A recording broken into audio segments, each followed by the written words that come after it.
Alright, it's a quick video today just to show you how to remedy your leaky hose nozzle.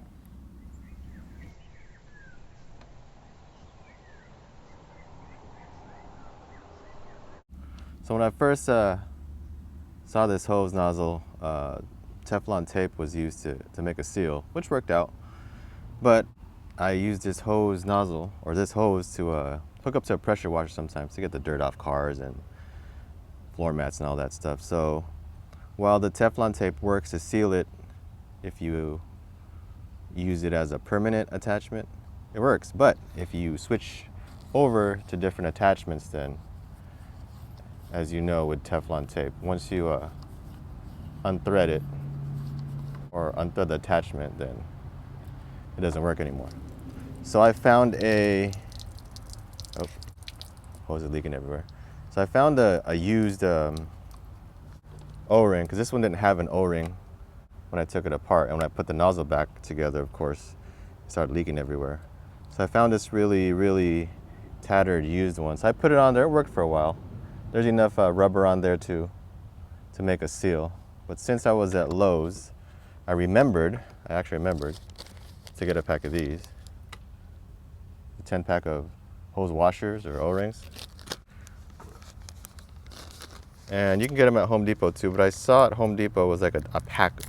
It was like different sizes, and I just needed one kind. I looked on Amazon and eBay, but with shipping, it was like $5.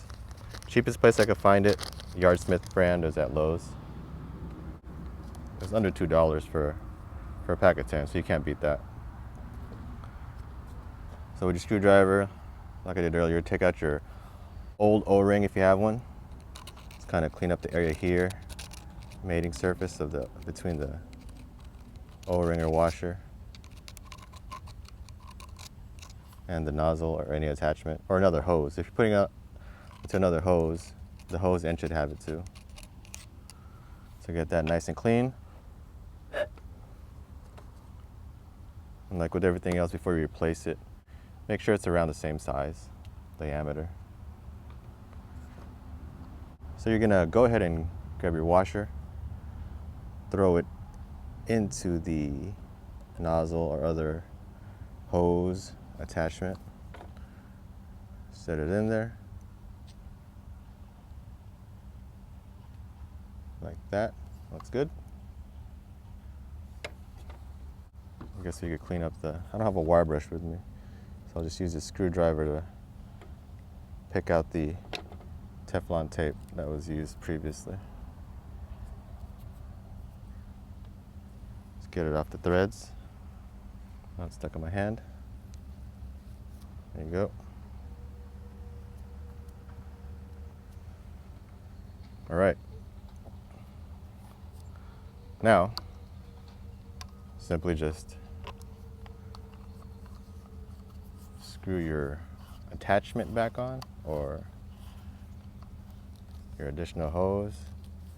Just get it hand tight. Go back and forth. It's a new washer, new rubber, so it'll have to get seated correctly. All right, there you go. Now, I'm going to turn on the hose and see if it leaks. All right, there you go. No more leaks.